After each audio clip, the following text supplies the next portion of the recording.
My dear students. तो आज हम लोग डिस्कस करेंगे वेक्टर 3D के इम्पॉर्टेंट क्वेश्चंस, जो क्वेश्चन आपके ऑलरेडी जेईई मेन में पूछे जा चुके हैं और उससे हम लोग कंसेप्ट के बारे में सीखेंगे। पहली बात यह है बच्चों कि हम ऑलरेडी थ्योरी पार्ट रिवाइज करा चुके हैं, जैसे कि हम आपको बता रहे थे कि वेक्टर 3D में इम्पॉर्टेंट क्या क्या है। तो definition of vector, collinear vectors, coplanar vectors, dot product, cross product, position vector, distance between 2 point, section formula. उसके बाद आपका सेक्शन फार्मूले के बाद इंटरनल एंगल बाइसेक्टर के लिए क्या कंडीशंस होनी चाहिए। 3D पूरा वेक्टर का ही एप्लीकेशन पार्ट होता है, जिसमें हम लोग मेनली 3D में स्ट्रेट लाइन जब पढ़ते हैं तो 6 पॉइंट पढ़ते हैं। उसमें एक पॉइंट दिया हो और लाइन के पैरेलल वेक्टर दिया हो तो r vector equal to a vector plus lambda times b vector, 2 point form. फिर एंगल बिटवीन 2 लाइन्स, फिर पॉइंट से perpendicular distance of the 2 lines. फिर अगली चीज़ हम लोग पढ़ते हैं बच्चों distance between parallel lines, shortest distance between 2 skew lines. फिर प्लेन में जब हम लोग जाते हैं तो प्लेन में क्या चाहिए, प्लेन पे लाई करने वाला एक पॉइंट चाहिए, प्लेन का नॉर्मल चाहिए। उसके बहुत सारे कंडीशंस बनाते हैं, angle between line and plane, angle between 2 planes, एक प्लेन की इक्वेशन जिस पे एक पॉइंट दिया हो उसके परपेंडिकुलर नॉर्मल वेक्टर दिया हो, या अलग तरह के कंसेप्ट जो हम लोग पढ़े हैं। अब यहाँ पे देखें तो सारी चीज़ें ऑलमोस्ट पढ़ रखे हैं। ये question, the equation of plane passing through 1, 2, -3 and perpendicular to the plane. हम लोग क्या करेंगे, अपना जो प्लेन का नॉर्मल है वो इस नॉर्मल के परपेंडिकुलर होगा और इसके नॉर्मल के परपेंडिकुलर होगा, मतलब अपना नॉर्मल इन दोनों नॉर्मल के क्रॉस प्रोडक्ट से मिल जाएगा। तो बस यही करना है इसमें, है ना। हमने ऑप्शंस नहीं लिखा है। तो यहाँ पे आप कह सकते हो कि सर जो n है this is n1 cross n2। आप चाहें तो लैम्डा लगा सकते हो, फाइनली कैंसिल आउट हो जाएगा।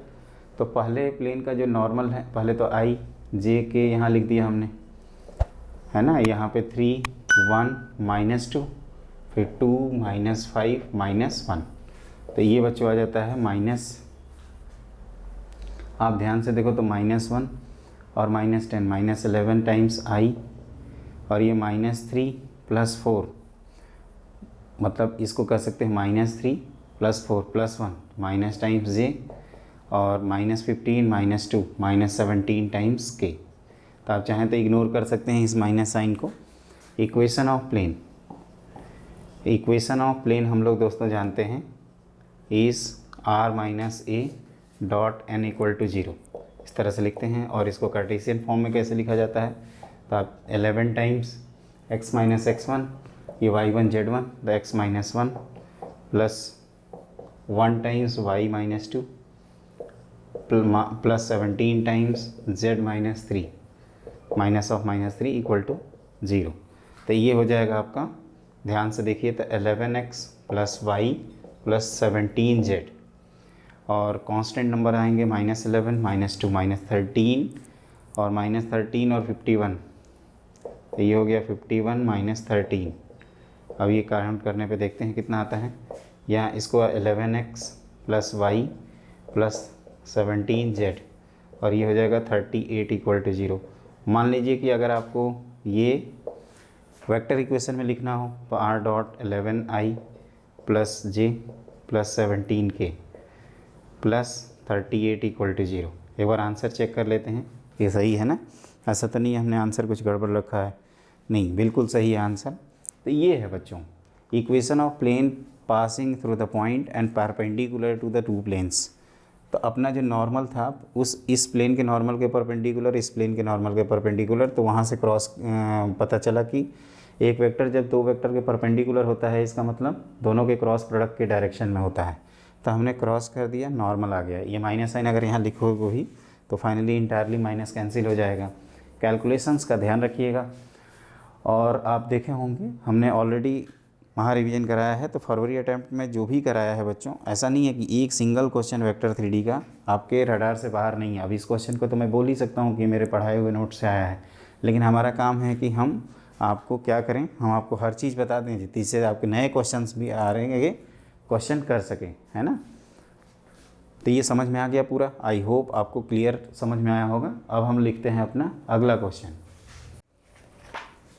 देखो बच्चों, मैंने अगला क्वेश्चन लिख रखा है, the distance of 1, 1, 9 from the point of intersection of the line and the plane. Line और प्लेन का पॉइंट ऑफ इंटरसेक्शन कैसे निकालते हैं, सबसे बड़ा क्वेश्चन मार्क ये है। क्योंकि लाइन और प्लेन का क्वेश्चन अगर पॉइंट ऑफ इंटरसेक्शन मिल जाएगा हमें तो हम क्या करेंगे, डिस्टेंस फार्मूला लगा देंगे। तो लॉजिक ये है बच्चों कि ये एक प्लेन है और एक लाइन जो इसको इंटरसेक्ट कर रही है, मान लीजिए क्यू पॉइंट पे इंटरसेक्ट कर रही है, और इस क्यू की आप पी से डिस्टेंस निकालना चाहते हैं और ये 1,1,9 है। तो हमारा पहला ऑब्जेक्टिव है कि इस क्यू को निकालना। अगर हम इस लाइन पे इक्वल टू लैम्डा करके जनरल पॉइंट मान लें तो क्यू का वैल्यू हो जाएगा λ+3, 2λ+4 और 2λ+5। अब ये लाइन के साथ साथ ये जो क्यू है ये अपना प्लेन पे भी लाई कर रहा है और प्लेन की इक्वेशन x + y + z = 17 है। तो आप ये लिखेंगे कि सिंस देखो पॉइंट क्या था कि लाइन पे जनरल पॉइंट माना, प्लेन की इक्वेशन में रख दिया, क्यू आ गया, पी क्यू का डिस्टेंस फार्मूला से वैल्यू निकाल लेंगे। तो since Q lies on plane, तो ये क्यू प्लेन पे लाई कर रहा है तो इसको सेटिस्फाई करेगा। तो λ+3 + 2λ+4 + 2λ+5 = 17। तो ये 2 ये 5λ हो गया आपका, और ये 3 + 4 7 + 5 7 + 5 12, और ये इधर जाएगा। देखो एक बार काउंट करते हैं 9 12 और ये 7 5। तो यहाँ से लैम्डा की वैल्यू आपको 1 मिल गई। तो क्यू मिल गया आपको एक प्रकार से 1 मिलते ही ये 4, 6, 7, और पी आपको पता ही है 1,1,9। तो पी क्यू की डिस्टेंस पूछा जा रहा है तो ये हो जाएगा √3² + 5² + 2², विच इज़ ये हो जाएगा आपका 9, 25, 34, 38, √38 है ना यूनिट्स। लेकिन यहाँ तक पहुँचे कैसे, सबसे बड़ा क्वेश्चन मार्क ये है आपके लिए। आप ये सरप्राइज़ फील कर रहे होंगे कि ये कितना आसानी से क्वेश्चन सॉल्व हो गया। वेक्टर 3D के तो धुआंधार क्वेश्चन आ रहे हैं बच्चों, है ना, इतने आ रहे हैं कि पूछो मत। लगता है वेक्टर 3D पूछा जा रहा है। कोऑर्डिनेट और वेक्टर 3D के लगभग 3 क्वेश्चन हर पेपर में थे, मैंने देखा, और ज़्यादा भी थे लेकिन 3 मिनिमम थे, और कोऑर्डिनेट के 6 थे, 3 3 6 है ना। कोऑर्डिनेट के 3 ही क्वेश्चन दिए हैं, एक कोऑर्डिनेट का वेटेज थोड़ा सा कम कर दिया है। तो कहोगे कि किसका बढ़ाया है, तो कैलकुलस का बढ़ा दिया है, इंटीग्रल कैलकुलस का। तो इसमें क्या करते हैं, देखो हम क्या करेंगे बच्चों कि ये लाइन और इस प्लेन का पॉइंट ऑफ इंटरसेक्शन निकालेंगे। तो उसका तरीका ये होता है, रट लो यार, भूलना मत। इस पे जनरल पॉइंट मानेंगे, इस पे लाई करा देंगे, फिर हमें क्यू मिलेगा, पी क्यू की डिस्टेंस फार्मूला से वैल्यू निकाल लेंगे। मुझे उम्मीद है आप भूल नहीं जाएंगे, और भूल जाएंगे तो उठा उठा कर पटक दिए जाएंगे। भूलना नहीं है, क्या करना है, ऐसे क्वेश्चंस को फोड़ के आना है। याद रखना ये कोई भी डिस्टेंस हो सकती है, ज़रूरी नहीं है कि ये परपेंडिकुलर डिस्टेंस हो, है ना। इसमें बहुत सारे कंसेप्ट भी होते हैं जो एक एक करके हम लोग आगे सीखेंगे। तो क्या किया मुझे समझाओ, मैं भूल गया। तो कहो कि लाइन और प्लेन का इंटरसेक्शन पॉइंट निकाला है सर, पी से डिस्टेंस निकाला है, बस इतना ही तो बताया आपने, और कुछ बताया होता तो मैं बताता। अच्छा बिल्कुल इतना ही बताया है, चलो बहुत सही, एकदम सही जा रहे हो। अब आप लिखो नेक्स्ट प्रॉब्लम। देखो बच्चों अगला क्वेश्चन मैंने बोर्ड पे लिख रखा है, let 3 vectors A, B and C such that C is coplanar with A and B। A dot C की वैल्यू 7 है, B is perpendicular to C, मतलब C is perpendicular to B कह सकते हो, where A और B की value given है। पहली इन्फॉर्मेशन ये है कि C जो है वो coplanar of A and B है। तो C को हम lambda times A plus mu times B लिख सकते हैं, और C B के परपेंडिकुलर है। तो भाई वेक्टर ट्रिपल प्रोडक्ट हम लोग ये जानते हैं कि C की वैल्यू लिख सकते हैं lambda times for magnitude adjustment, B के परपेंडिकुलर है तो B क्रॉस B, A के प्लेन में है, किसी को भी पहले बाद में लिख सकते हो, उससे कोई फ़र्क नहीं पड़ेगा। तो ये हो जाएगा बच्चों, इसको हम लोग आगे लिख सकते हैं लैम्डा टाइम्स, इसको कैसे लिखते हैं, तो मॉड ऑफ B का square times A minus A dot B, I am really sorry बच्चों, टाइम्स B, है ना। यहाँ तक पहुँच गए। तो अब यहाँ वैल्यू रखते हैं, तो lambda times mod of B का स्क्वायर, तो इसका स्क्वायर कितना है 5 है, टाइम्स A मतलब -I plus J plus K, और A डॉट B करते हैं तो A डॉट B अलग से कर लिया जाए, तो ये लिखेंगे -2 + 1 विच इज़ -1। तो ये माइनस और माइनस प्लस हो जाएगा, और फिर B लिखेंगे 2I प्लस K के इक्वल। तो ये हो जाएगा लैम्डा टाइम्स -5 है -3I 5J, और K कितने हो गए 5K 6K, और आपको सी। अब हमें किसी तरीके से लैम्डा मिल जाए तो काम बन जाए। तो आपको ए डॉट सी की वैल्यू गिवन है 7। तो since a dot c equal to 7, तो ए डॉट सी करते हैं तो लैम्डा, और इसका ए के साथ डॉट, तो ये 3 + 5 + 6, तो ये 3 + 5 हो गया 8, 16। लैम्डा की वैल्यू कितनी आ जाती है 1/2। अब हमें क्या करना है, a + b + c करना है। तो a + b + c करोगे दोस्तों तो ये हो जाएगा a + b करने से ऑलरेडी ये हो जाएगा i + j + 2k, और c लैम्डा 1/2 आया है, तो 1/2 टाइम्स -3i + 5j + 6k। तो वैल्यू रखते हैं, तो ये हो गया आपका 3/2 -1/2 times i, j + 5/2 7/2 times j, और यहाँ पे ये 3 हो जाएगा, तो 3 + 2 5k।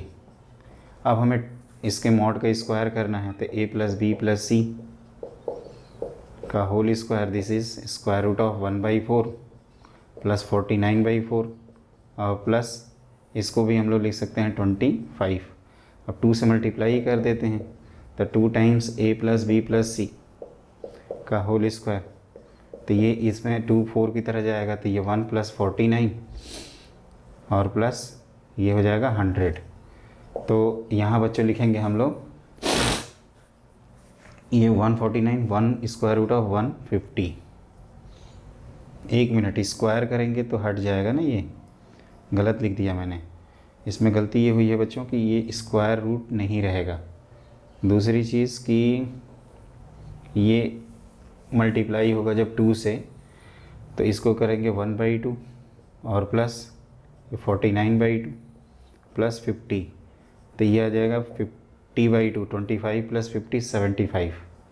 देखो एक बार मैं फिर से रिकॉल करा देता हूँ। मेन स्टेप ये था आपका, ये स्टेप मेन है। क्यों? क्योंकि कह रहा है कि C जो है वो B के कोप्लानर है। ABC कोप्लानर में C is coplanar with A and B, या B is coplanar with A and C, या A is coplanar with B and C, कोई भी लिख सकते हैं कॉम्बिनेशंस बना के। तो हमने क्या किया, C और A और B के कोप्लानर है, और ये जो इन्फॉर्मेशन है B is perpendicular to A। कई स्टूडेंट ये भी करते हैं कि C को xi + yj + z माना, कोप्लानर मतलब STP 0 किया, ये किया और ये किया, तो इससे आपको ABC मिल जाएगा। उससे भी हो जाता है, लेकिन उससे आसान ये थोड़ा पड़ता है कि अगर हम लोग जानते हैं कि अगर कोई वेक्टर A और B के प्लेन में है और A के परपेंडिकुलर है, तो A क्रॉस B लिखते हैं। तो B A और B के प्लेन में था C वेक्टर, और B के परपेंडिकुलर था।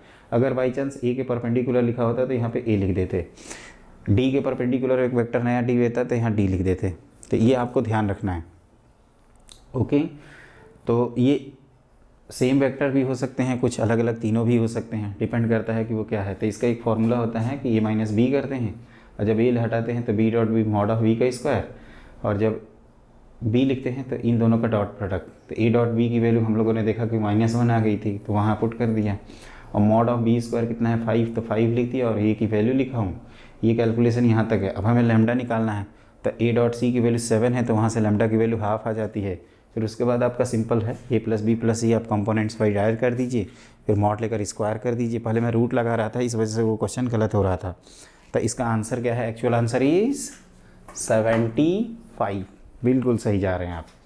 तो ये ऐसे क्वेश्चन 3D के रिलेटिव में वेक्टर के क्वेश्चन थोड़े से टिपिकल होते हैं, ज़्यादा नहीं, थोड़े से।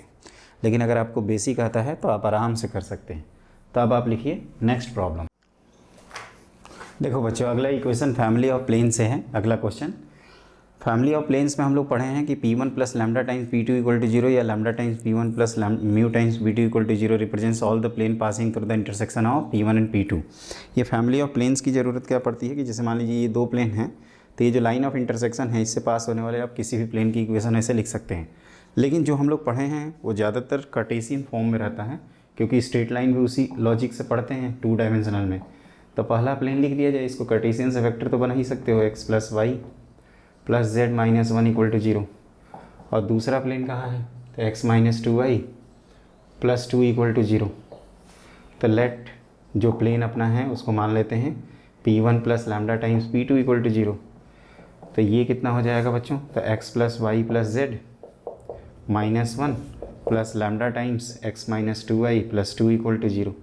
अब आपको ये दिया है कि ये अपना जो प्लेन है वो 1,0,2 से पास हो रहा है, तो इट पासेस 1 0 2, तो x की जगह 1, y की जगह 0 और z की जगह 2 रख दो, तो 2 माइनस 1 प्लस लैम्डा टाइम्स यहाँ 1 रखेंगे प्लस 2 इक्वल टू 0। तो लैम्डा की वैल्यू देखिए कितनी आती है, तो ये 3 हो गया और ये 2, तो लैम्डा आ जाता है बच्चों -2/3। तो प्लेन की इक्वेशन मिल जाती है x plus y plus z minus 1 -2/3 times x minus 2y plus 2 equal to 0। तो 3 से मल्टीप्लाई कर दीजिए, तो ये हो जाएगा 3x plus 3y plus 3z -3 minus 2x plus 4y minus 4 equal to 0। तो इसको हम लोग और भी लिख सकते हैं, ये हो गया x प्लस 7y और कितने z हुए प्लस 3z इक्वल टू 7, या इसको वेक्टर फॉर्म में अगर लिखना हो तो r dot i plus 7j plus 3 times k equal to 7। ये है फाइनल आंसर जो कि आपके ऑप्शंस में दिया हुआ था।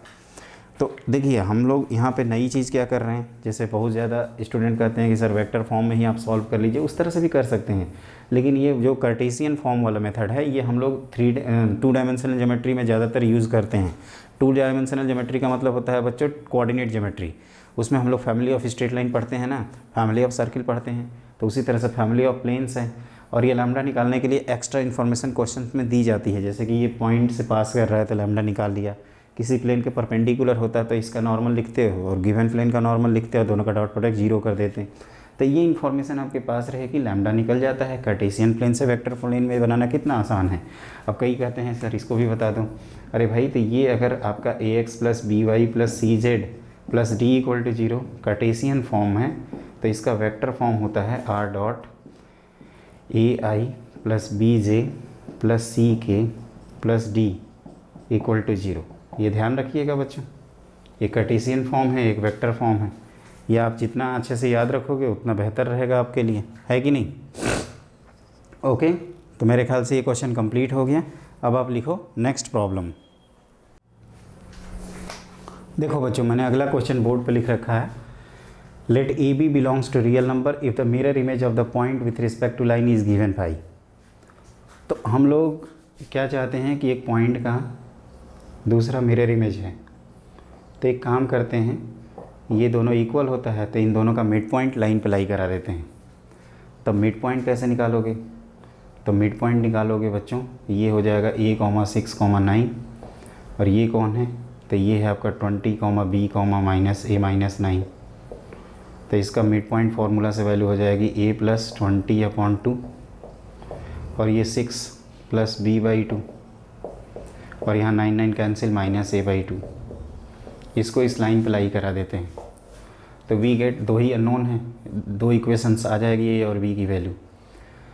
तो आप ध्यान से देखिए, a plus 20/2 minus 3 whole by 7 equal to y 6 plus b/2 minus 2/5 equal to z minus a/2 minus 1/-9।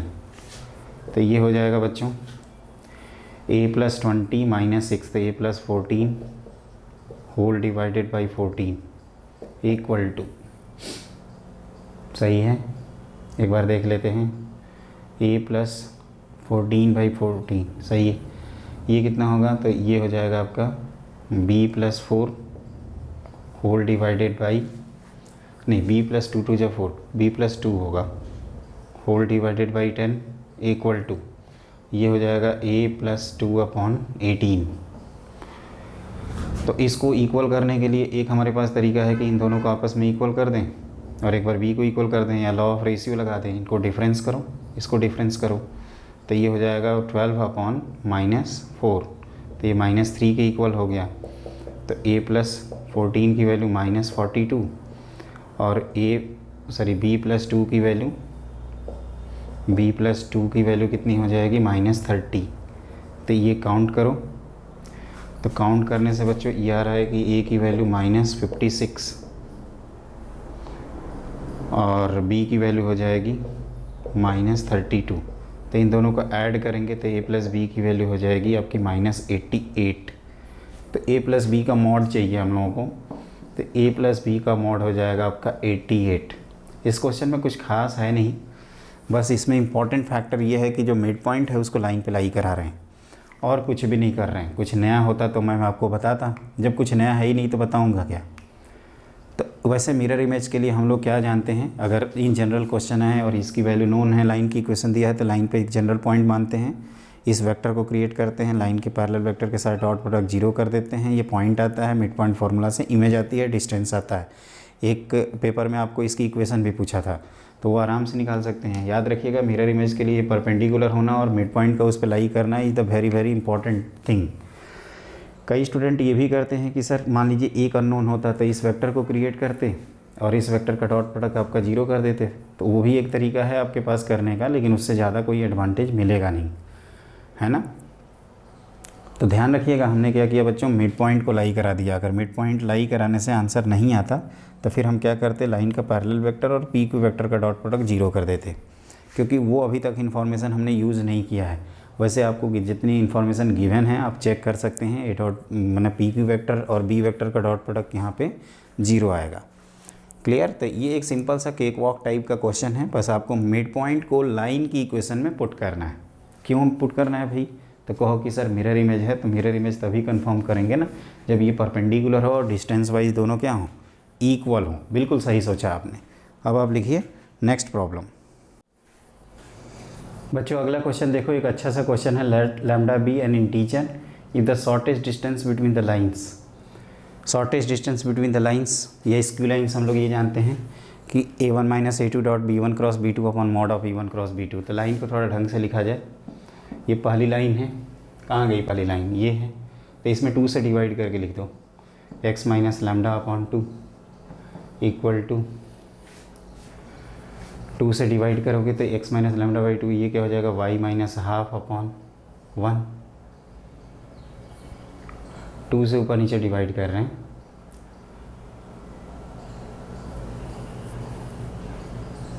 और ये हो जाएगा z upon z minus z लिखा है, मतलब z अपॉन इसको क्या लिख सकते हैं, z अपॉन इसको लिख सकते हैं -1। एक बार चेक करते हैं,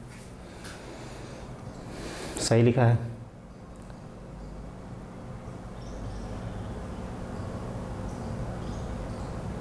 बिल्कुल सही है।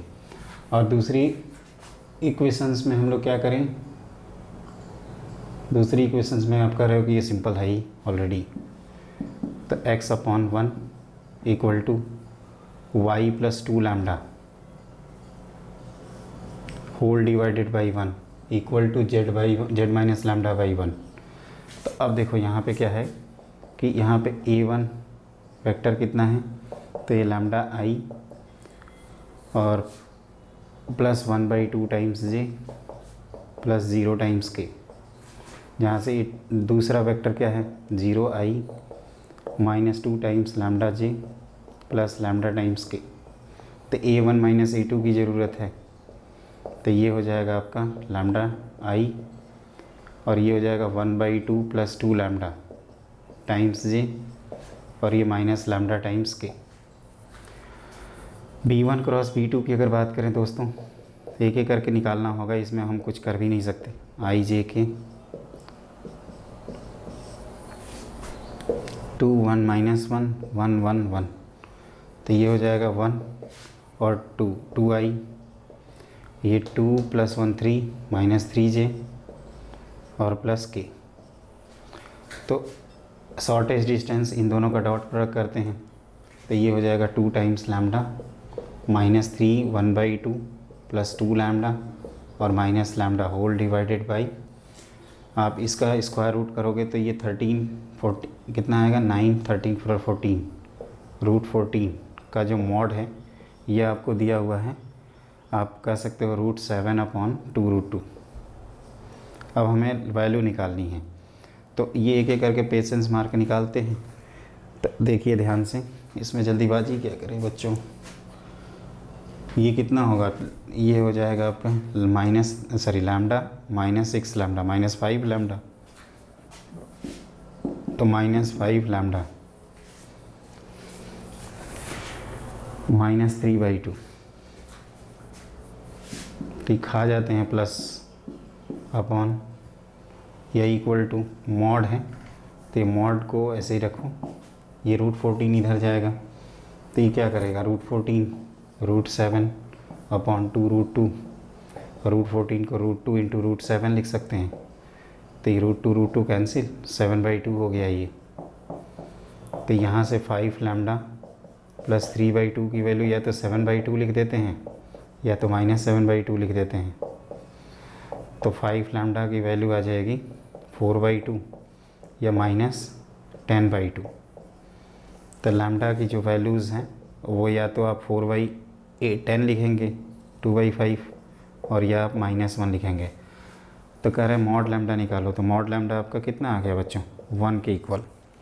अगर आंसर चेक कर लेते हैं, आंसर इज़ 1, बिल्कुल सही, लेकिन हमने थोड़ा सा गलत किया है लग रहा है, 1 और -2/5 आया है, यहाँ कुछ और ही आ रहा है।